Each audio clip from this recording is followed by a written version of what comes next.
they say some things. Hello. Adventure. Love. Connection. Risk. Passion. Evolution. Play. Life, the Archetypal Tarot Podcast. Provocative mythology for the 21st century. Aloha, listeners. This is Julianne. And if you're a regular listener to the show, you will know our guest for this episode. Melissa Cynova is first and foremost a badass of tarot. She's been slinging cards for over 30 years. Her first book from Llewelyn Press, Kitchen Table Tarot, is a must-read for noobs and experts alike. This is her third time on the podcast because we love her so much. Did I mention she's a badass? And we are celebrating the publication of her new book, Tarot Elements, 5 Readings to Reset Your Life. So just get it. That's all I'm saying. Just get it. You can connect with her on the Instagrams or on her website, melissacynova.com. And here is my conversation with Melissa. And yes, we swear a whole fucking lot. Ring. May I speak with Melissa? Speaking. Hello. I'm so glad you answer your own phone still. I know. One day I'm going to call you and you'll have people and I'll be like, oh my God. I know. I'll be like, Done it. what was her name again? I'm sorry. Juliet something? I don't know. You know each other from where? She's a friend of Beyonce. That's Exactly. Exactly. So We decided, my publicity guy at Llewelyn and I decided that I'm going to hang out with Ellen. Like, that's our manifesting goal. I saw that. I saw you mention something on the Instagram. That we're going to hang out with Ellen and I get to give her a reading. It's going to be great. Because she totally, and the day we said that on her talk show, she said, I go see a psychic. And I was like, it's a sign clearly that me and Ellen need to hang out and be bros. Make it happen. I'm ready. Ellen, give me a call. And at that I'm point, out there. you won't be answering my text messages anymore. It's fine. No, I'll know when it's on Ellen. I have to do this thing where I swap friends in and out, so Ellen and Portia can come in, and I've got to bump you and somebody else. So it's like, okay, it's I guess if I'm going to be bumped, I'd rather be bumped for Portia. I think that's fair. That's fair. Yeah, Mm-hmm. or like their dog or something. I don't know. Yeah. All right. So Fancy Pants. Hi. You, as of this podcast, are our most frequent guest. That's because I love you. Well, I love you, boo. But you were going to get a little punch card. Oh, right on. We're going to get to 4 because this is number 3. So we have a hat trick, as they say in sports, of podcast guests. Because you're fucking awesome. I did it. I swore the first time. I'm breaking the seal. That never happens. I always swear first. We're breaking all sorts of protocol. I did it on purpose. I was like, I'm doing this first. So just so everybody who's listening knows, we swear like sailors. So much. Sometimes on purpose, most of the time just out of habit. Yeah. So swearing will happen, and swearing in tarot, and most specifically your new book. My new book. Your new book. So I have to say, and this is absolutely first world problems. Okay, so I've read this book. It's called Tarot Elements, 5 Readings to Reset Your Life. Because they wouldn't let me call it 5 Readings to Unfuck Your Life. But, it's such a good I know. But I've read it now approximately 8 times from front to back, including edits, including line edits where you literally go through and say strike, comma, this has a typo. There are too many spaces between these words, right?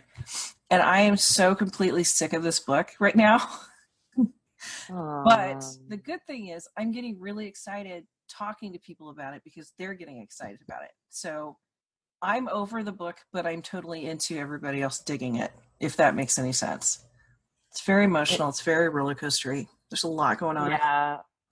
You know what, that happens with all authors, but also anything that you put such a long, both a length and a depth of energy into, that there is a certain point where the brain just goes, I can't even look at this anymore, And but, a lot of, I'm sorry, honey. If you eat your favorite dish over and over, you're going to have to it's got to have to go away for a little bit. Yeah, I got to fall back in love with it. And it's working. Like, talking to my friends about it is totally working. And what you said about investing your time and energy, I wrote most of this book in 2017, which was the worst year of my entire life, personally. And I found later that I'd accidentally written a self-help book, a New Age self-help book. That wasn't my intention. My intention of the book, it's basically 5 readings that can target each part of your life so that you can make it more simple, right? So there's earth reading for your home, and water for your emotions, and fire for your body, and earth, air, fire, water for your soul and or emotions, and then soul for your spirit. So there's 5 readings, right? I think I said one of them twice, but whatever. And earth, air, water, fire, spirit. Yeah, exactly. And the point of them is so that you can look at, like, the water reading is not about finding a person, right? Because most of the time when people call me and they say stuff like, am I going to die alone? And our cat's going to eat my face, right? I love that. What they really mean is, what is it about me that needs a partner to be happy? Like, that's what I find in the readings that I've given. It's not so much flailing around, where's my knight in shining armor? Why can't I find my person? It's why is it so hard to be alone? And why do I keep confusing lonely with alone? Because it's 2 different things. So what I find when I do the readings is that a lot of the times it's stuff that people told you about yourself that you totally bought into, because you're not good enough, because you're fat, because whatever. And it digs in, that it digs into our emotions. It digs into that skin that we carry around ourselves, and we carry it with us. And these readings help pull that shit off. So we look and say, what are the 3 things that are standing in the way right now? What can I get rid of right now that will help me get closer to my goal of being okay with myself emotionally? And what 2 things do I already have in my life that can get me there faster and healthier, And what is one thing I need to lose? Seriously, guys, mommy's working. What is the thing I need to lose in my life to get me closer to who I want to be, right? So each of the readings are super simple. The most complicated one is the spirit, because you tell somebody how to have a new spiritual life. Why don't you? With the it's tricky. It's tricky shit is what I'm saying. But they're very simple because I wanted to take all of the confusion out of a very confusing situation. If you're not happy at your job, right? And your job where you spend 40 plus hours a week, more than you spend with your partner, more than you spend at home with your cat, right? If you're not happy there, what's the point? It's miserable. It can ruin your whole life, literally. And so the air reading talks about that. What do I do? Or if you're not, you don't like your house and you don't feel comfortable. I've had feelings like that before, where I've had like a really crappy roommate, or it just, the house didn't feel like home to me. And I, had to fix that and figure it out. So, yeah. It's all about that, finding the seed of the problem in each part of your life so that you can be happier and more authentic. And all of that. I have a bunch of questions having gone through the book. Okay, now I got the early draft, which didn't have as much of the cool illustrations and things like that. Right. So it was good because I can concentrate on the text, but also I'm a very visual person. So I was all like, where's my picture? Right, exactly. So, that being said, my questions, well, actually, let me do this first for the listeners. Just get the goddamn book. Just pick it up. And I'm saying this now because I don't want to forget saying it later, because I are just going to go jib job. Right. But like we do. Like, and I mean this, like, no one's paying anybody to say this or have you on the show. And none of that's happening. It's really just like, whether you're a really experienced reader or you're just mildly interested in this stuff, this book is incredibly helpful for both an overview and a real focus. Because I think when we hit the shit, right, we need help, right? And sometimes that help can only come to ourselves by ourselves, right? And then some of it is always in relationship with other people, right? Mm-hmm. And then sometimes one has to lead us to the other, like the friend leads you back to yourself. These readings, the way you've taken them in this really lovely elemental kind of way, are a great go-to that actually works in both directions, in your relationship to yourself and in your relationship to others in the world around you. So just get the goddamn book. And I love it too, because it's easy to read because it's like talking to you. But something that I find really, really useful is for the experienced people out there, people who've been working with tarot, maybe they're a tarot reader themselves, you have some really lovely, well laid out go-to ways to work with your clients as well. Because you can get like that first, like they tell you what their issues are or whatever. You can use your book as okay, let's do this. Let's work with this right here. And they can find their fulcrum points. And some of it's super simple. And you have I was reading the part about the bracket where you don't know which reading to do. And I'm all like, well, that's hard. Oh my God. It is. It is. I remember it being hard. Should I tell the story of how the readings came to be? Because that kind of I was worried that you're a little tired of talking about that part. No, I think it's really important. And I actually haven't seen this client for like 5 years because she's fine and we're good. So I don't feel like, I mean, she gave me permission to write the book about her. She, and I've made everything. Her name is Jane Doe, if you can imagine. What are the odds? But I've made everything completely, secret and quiet. But I came to see her, and I've changed the circumstances too, but the gravity of what happened to this woman all in 6 months or so cannot be overstated. So she is getting divorced because her husband cheated on her. Her kid was in rehab. He's in his early 20s. Both of her parents died 3 months apart from each other.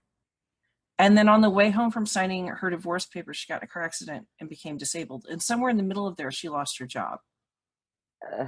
6 months. All of this happened in 6 months. So when she called me, she's like, I ran out of friends. Because I don't want to call them anymore, because every time I call them, something else shitty happened. And I'm like the Grim Reaper of friends. And so she called me and she said, can you please fix my life? And I'm like, well, fuck no, I can't. That's a big question. Can you fix my life? And I said, no, honey, I'm sorry, I can't. And I kind of gave her a little like soothing reading, if you know what I mean. Like, everything's going to work out. Just hold the faith. Like, completely fucking useless is what the reading was. And then I couldn't stop thinking about her. And I had this weird little hallucinatory thing with my necklace, my pentacle necklace that I wear, where I saw it break apart into elements and then come back together. And I went, I can help you. And like called her, which I don't call clients because that freaks people out.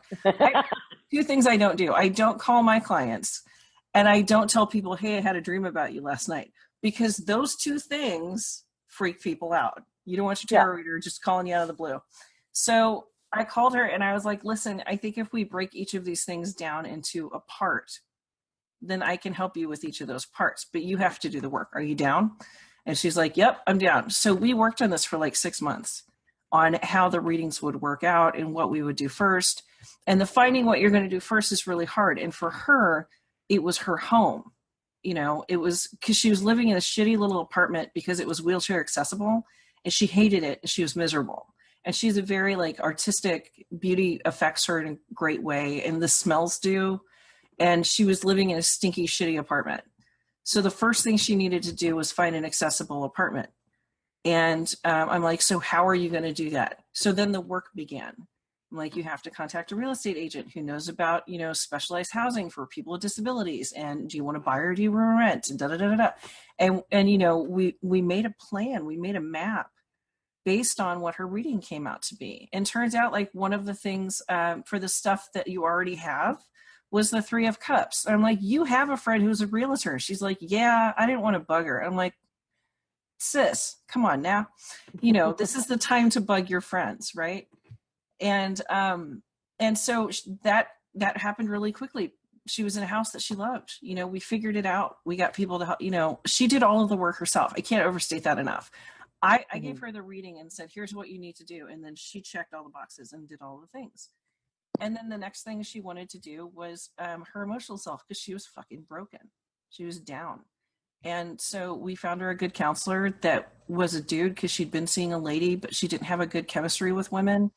And she really trusted men. So, that came up in her reading. King of Pentacles came up. And I was like, you need to drop this chick and find a dude because you have better energy. And it turned out her and her dad were really close. So like that kind of stuff came up in the readings. And it took a long time to do them. it took for me, for my part, was about 6 months, but for her part, it just went on because she would start the program, feel comfortable, and then do another one, you know, and she fixed her life. She fixed her whole fucking life. I had very little to do with it, and so I was like trying to figure out what book to write next, you know, and I was tooling around ideas in my head. And she emailed me and said, I'm still fine. You know, because she emails and lets me know how she's doing because I worry. And I was like, I could write a book about that. And then I just like texted Barbara Moore and freaked out on her and scared her on the phone. So that's how that happened. That's how the book got born. So. And it's a great, I mean, it's a great book. It's super helpful. I do a really, really limited amount of readings for people, and we're doing them for people who become patrons or as surprise gifts to random patrons and things like that. And the one thing, because I hadn't done it for a while, but I felt like this is a good space for me to be doing this. And the where I went with it, yours are so nicely comprehensive. From my training, using archetypes and things like that, if you just getting the question down to its little bumper sticker is really, really hard. That process is really important. Yeah, it really is. Yeah. And that what was the word Carolyn Mace taught us? She's like, you know, when you just have this one point, it's a hologram, right? So it's going to contain all of the other stuff. So if you're really worried about this, that question is also contained in these other questions. So when you get to it, just work with that. Just if you keep it simple and you're not getting your mind off into other spaces like, oh great, I've got my home worked out now, blah, blah, blah. No, if you're authentically working on the one thing, other things start to sort of resolve themselves. Yeah, self-correct. If they self-correct or they present a clearer path that is enabled by the one point. And I really appreciated your book because it's got some great complexity. You've got this, like, I don't know which one to do kind of first. And I see that as being a big problem for a lot of people. Yeah, for sure. That like, you know, you're in panic kind of like up here mode. So like for me, I had, in 2017, I got laid off 3 times, which was scary enough because I have 2 kids and, you know, I need my day job, right? Insurance is nice. And then my grandmother, my grandpa, and my favorite uncle died, all within 3 months of each other. And I was like, I have no fucking clue what to do because I was in a constant state of panic and fear. And I was grieving terribly. And I couldn't find my solid ground. I couldn't figure out where safe was. I knew every time I started to raise my energy up, I'd get knocked down again. So I learned really quickly, just keep my energy down and stay on the couch and cry a lot. Like that's where I was at emotionally. And I started doing these readings on myself because I was writing the book and I had to like, you know, blow my nose and do the work. And they helped me just not get better. They didn't help me get better. They helped me figure out where I was. And now that I know where I am and I know how I'm standing, it's really hard to knock down somebody who knows where they're standing. Yeah. You know what I mean? And for each of these readings, if I were to say the core of like, why would you do this? It's because you can't get knocked down as easily, you know? And there are times, like, I think with grief, I think that people frame our lives and experiences frame our lives. So if I have a solid job and I'm getting a good salary and my 2 grandparents who helped raise me and my uncle who stepped in when my dad and I couldn't talk, they're part of the framework of my life. And when all of that disappears, my life collapses. That's what life happens. That's what happens when you love people and they go away. Or when you get scared, your life collapses. And none of these readings helped me because it didn't change my life. My uncles didn't come back. I still had to find a different job. It was still hard. But I knew who I was. And I knew that getting laid off 3 times in a year really sucks and hits you right in the old self-esteem. But I was able to see that none of those positions were the right ones and that I'm now exactly where I need to be. Like the universe was positioning me like a knight on a chessboard, you know? And I was able to see that and take some of that shame and, you know, Nobody likes to be told that they're not wanted. That's gross. But I was able to push some of that grossness back and say, you know, that's not fucking about me. None of these things are about me. I was in the wrong place. And I was able to honor my family who passed by swimming around in that grief until it was done with me. You know, it's not entirely done, but it gave me some distance to see where I was and what I could do and what tools I had that I wasn't looking at.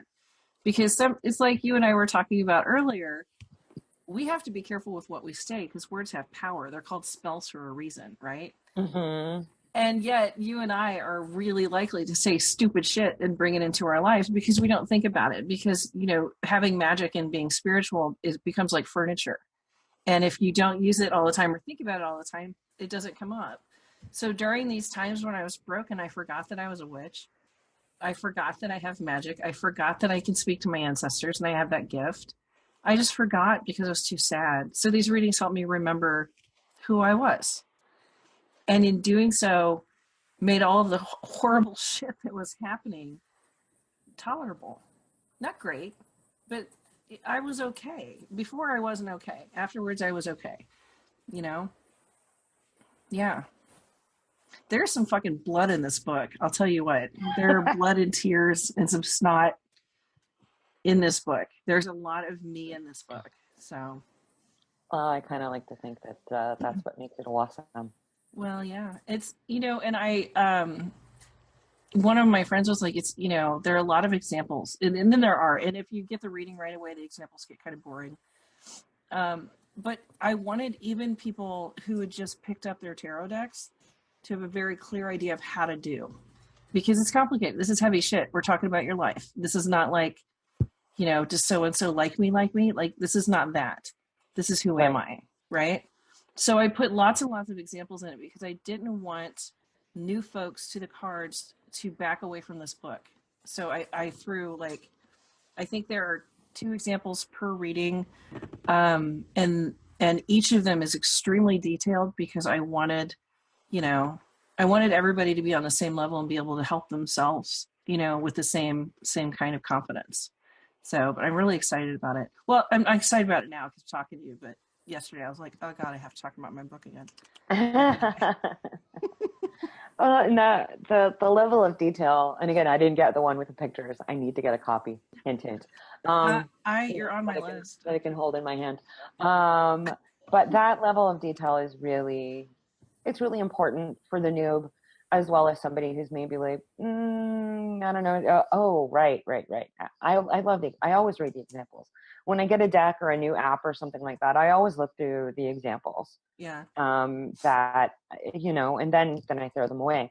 But just because it's like, because you need a framework, you know. Well, there's a couple. If you're coming to any, I don't know, a divination or whatever, there, you know, the simpler that you can make it, the clearer you can get, the more you'll be able to kind of work with it. But you know, getting distracted by what the textbook definition is versus what, why are you attracted to this? So there's certain decks, like just yesterday, I was working with somebody for me, and I just picked the and they weren't tarot cards, they were like these Buddhist deck, but I was like, why do I like this? Why do I like this particular image of this Buddha? And it was brilliant.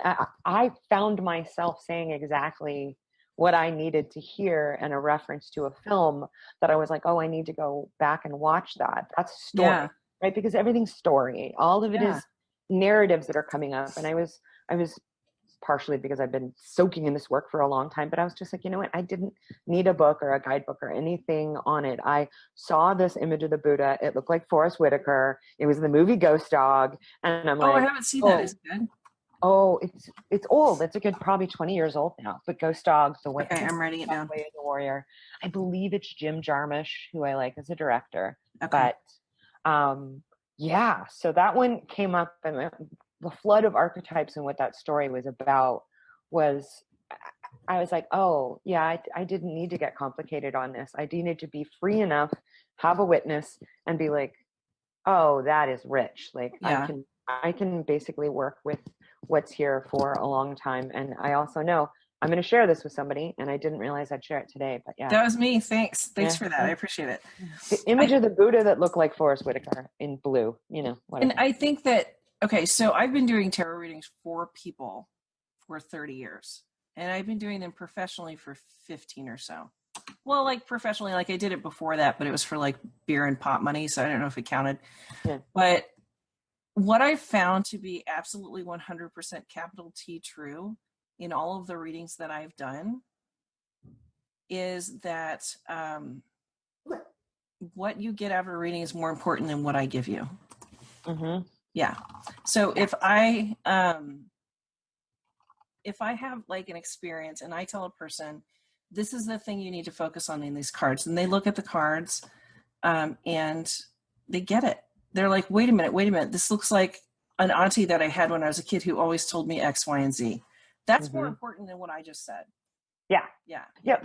There's always some kind of alchemical process that happens because there, again, it goes back to that. There's a relationship. You're sacred witnesses for each other, and you can do a reading alone and do all of that. But there is something that happens, even if, let's just say it's whatever, just a non-expert reader or something like that. You're getting a reading from. There's something that can potentially happen in that reading, whether it's their expertise or not, that something comes about that wouldn't have necessarily come about had you done it by yourself. Right, exactly. We have energies that we're trading, or we have whatever, and so you get something out of it.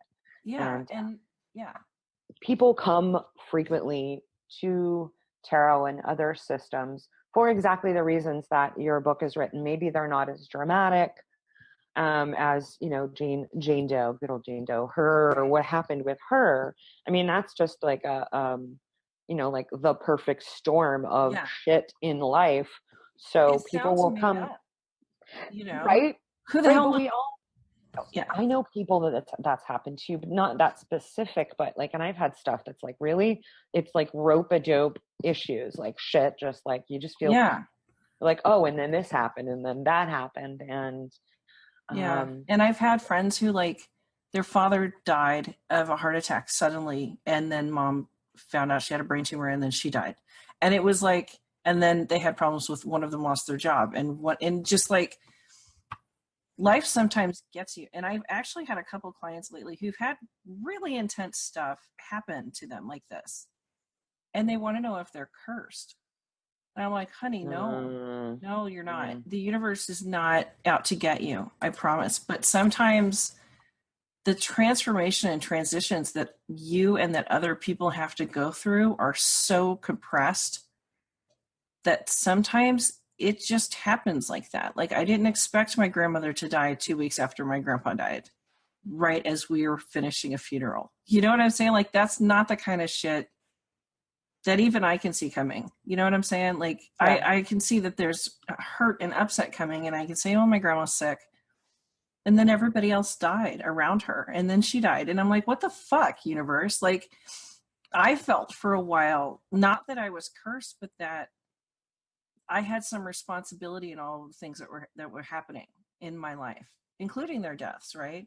Maybe if I'd gone to see them more often, or because we're all turning into God. Oh, yeah, the stories come up. Yeah, we all turn into God, and we tell ourselves these stories, and we're like, well, I could have changed the course of time or whatever. And I think what these readings do is they give you back a level of control when you feel like that, when you feel like he never would have left if I would have blah. Well, if we can look at this objectively, he's an asshole, and he looks just like the last 10 assholes you dated. And you're dating them because they remind you of the guy who said this to you, and you've never been able to shake that. Mm-hmm. Like, let's find the root of the root. Let's find what this is about and who you are really. And then let's find if that guy actually deserves the breath coming out of your body. Because he doesn't. He's a piece of shit. So, but it gives you back some of that control that life snatches away from us, and like I said, it didn't fix anything. I didn't unkill my grandmother. Like I love her so much, and I'm gutted still that she's gone, but I'm okay that she's gone now, because she was in a lot of pain and she'd suffered for a long time, and it got me to a place where I could say that instead of saying everything is unfair and this sucks and why me. And being in a place where I can say she is better off. She really is. And not be, so self-centered and self-focused is really helpful with dealing with that grief, getting in a better place, I guess. So it's some really heavy shit, man. Like always. I thought we were just going to talk about cupcake recipes, but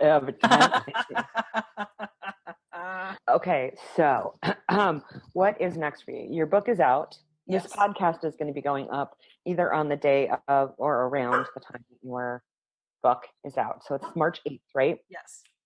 Very nice. Wait a minute. Yes, that the makes your is book a gonna be Pisces. available in Did my you really want your website. book to be a Pisces? Really? So many feelings. So many feelings. So many feelings.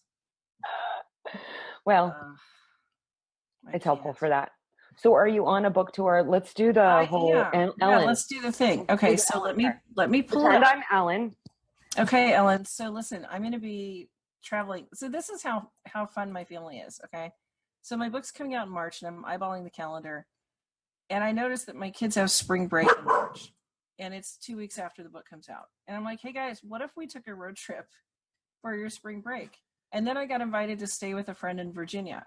And I was like, ooh, what if we took a road trip to Virginia? What's on the way there? So we're stopping in Cincinnati, Ohio, where we've never been. We got an Airbnb. We get to see my friend Shaheen Miro, who did the lunar Lenormand. It's beautiful. And hang out and get to see Cincinnati, which the pictures are beautiful. Like, I had no idea. And then we're driving to Virginia to spend 3 days with a friend. And she's got horses and dogs and goats. And I'm like, shit, yeah. And her kids are like my kids' age, so we're going to bounce them off each other. And then we're going to drive up to DC. We're not doing a book signing in DC. We're just going to look at the cherry blossoms and go to the mall. Because I told my husband, I was like, it's a goal. It's a bucket list. I put it on my vision board this year. I will see the cherry blossoms in bloom. And because I read the whole story of how the Japanese gave them to us and then they all died and then they felt bad and gave us more and all that. And my husband's like, literally, we're going to be an hour and a half away from there while they're blooming. So that's happening. So there's a book signing in Cincinnati, a book signing in Virginia with Maggie Stiefvater. She's going to be interviewing me then. And then there's going to be a book signing and a tarot class in Tennessee at Aroma Gregory. So all of these you can find on my Facebook. Oh, and I'm signing in Portland at Powell's Bookstore, which is Jesus Christ. It's the bookstore. It's the bookstore. In the book town. And my friend Sarah Benincasa, who's also an author and is a comedian and is a funny bitch, is interviewing me there. And then I got a book signing here on the 14th at Left Bank Books, which is like our version of Powell's. It's an indie bookstore. They're amazing. I love them more than cake. So I got some shit going on, and I'm really excited about it because my family's going to be with me for most of them. Nice. And then I get to hang out with my friends too. So it seems to be a very, very like planned out book tour, but it's really just like, let's go see our friends and hang out and have fun. Nice. Yeah. I'm pretty excited. That's awesome. That's a good time. And then eventually they'll call you and you got to fly to LA to be on Ellen. So right, exactly. That'll be later. Well, and I wanted to tell Ellen too, like, fall is best for me because I'm traveling a lot this spring and I really need to be in LA in the fall. So if we could make that happen. Okay. That would be It's great. out there. It's out there. And if I'm pretending I'm Ellen, I'm giving everybody like a new car or something. I know. Like that. I just love her so much. I actually know that she saved lives when she came out. I know that to be a fact. And she was the first one. People forget that. Yeah. And I think she was the first public television, person to come out. And she got shut down so hard for that. And I don't know. I think that there are people on this planet who are bodhisattvas. I think that they're like God walking the planet in people's skins. And I think that she's one of them. And I think that the kindness that she shows people and the happiness that she shares, all of that she's here to make the world a better place, period. And I just kind of want to high five her. Not hard. We'll make that happen. Yeah, totally going to happen. Yeah. Yeah, I want to like run up and hug and step on her foot and do that. Oh my God. I met Corey controlled Doctorow fangirling. time. This is ridiculous. This is how ridiculous I am. I was at the American Library Association conference, right? And I see that Corey Doctorow, who's an author that I adore, has a new book out. And I said, holy shit, Corey Doctorow has a new book out. I fucking love him. And he walked from behind the lady who was standing in front of me and said, you do? It was him. I burst into tears and squatted down on the floor like there was a tornado drill. And I couldn't get my shit together. And I finally stood back up and there were tears streaming down my face. Because I love this guy. I love his work. I love everything. She's amazing. Oh my God. And I can't get it together. And my kid's like, Mom, if you can wipe your nose, I'll take a picture of the two of you together if you can get yourself together. And I'm like, Jesus Christ. This is how I respond when I see people that I love. Is that I apparently go into like defense mode. Full body reaction. With an ugly cry. Reaction. Absolutely. Yeah. Mm-hmm. Wow. Yeah. That doesn't happen to me. I just get stupid. I'm like, Yeah.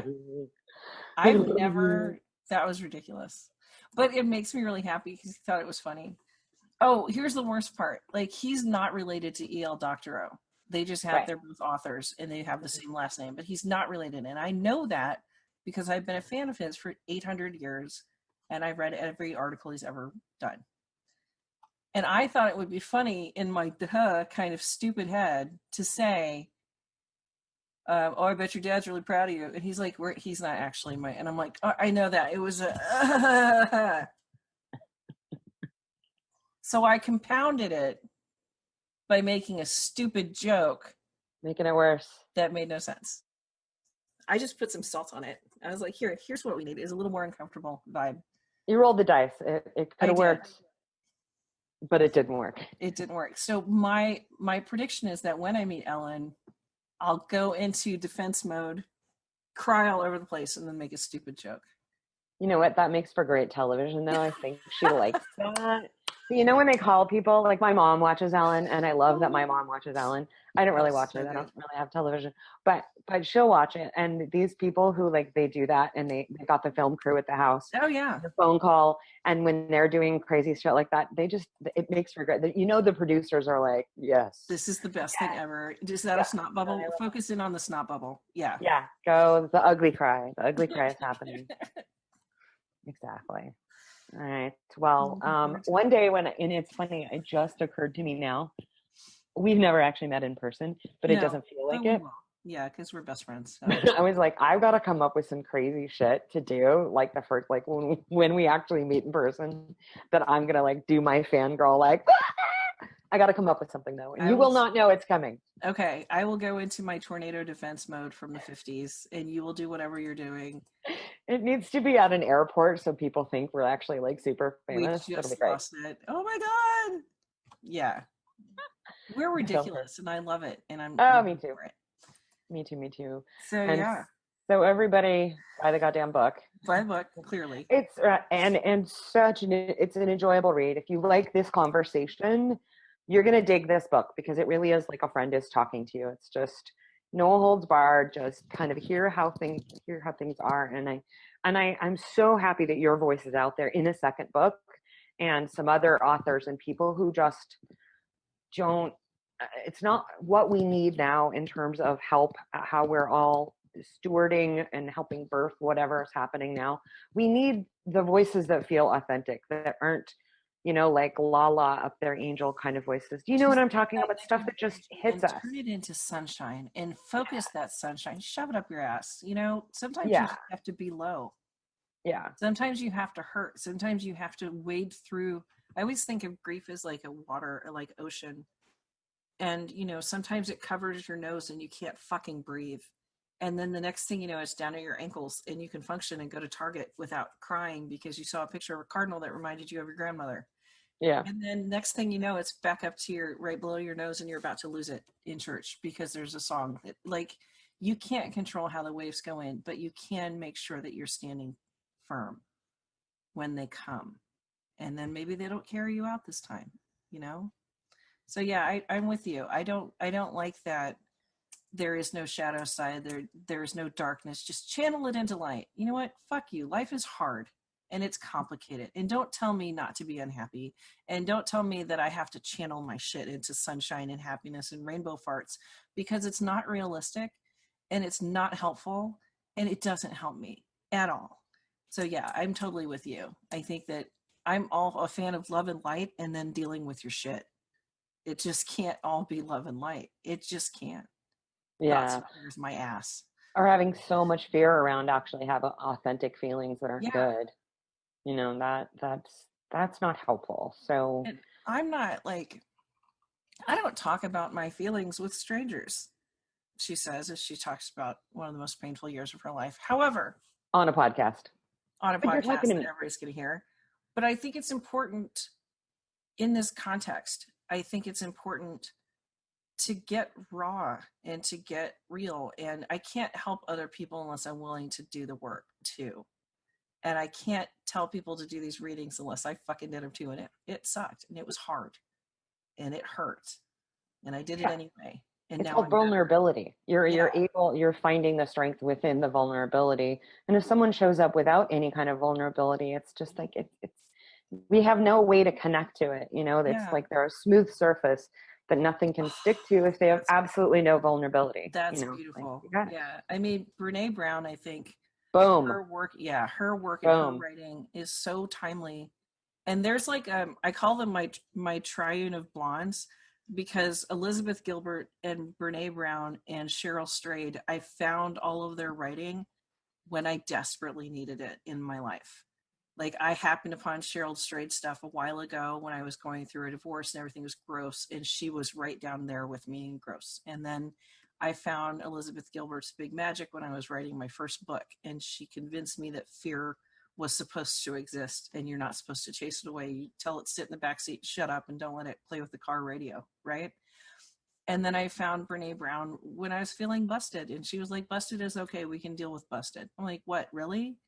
So these beautiful women in their wonderful stories and their strength that doesn't look like strength, right? They're not badass Xena warriors. They're crying and sad and holding hands. And then they're being warriors after that. You know what I mean? Like, you can do both and still be, I don't know. They just are amazing to me. So if you haven't read Brene Brown and Elizabeth Gilbert and Cheryl Strayed, I cannot recommend them enough. Cannot. It's amazing. But yeah, that vulnerability is so important. And that's what they show in their writing, which is why it completely resonated. So yeah, man. And so I'm kind of throwing you in that category, as it were, but of people and generations kind of coming up that we are embodying all of those truths, you know, and sometimes it's because we had our head, you know, we got picked up by our hair and dragged around for a little while. And it's sometimes that's the way you have to come to it. I will accept it's different for everybody. Yeah, I'll accept your categorization with the exception that I am not blonde, but I am brunette with purple highlights.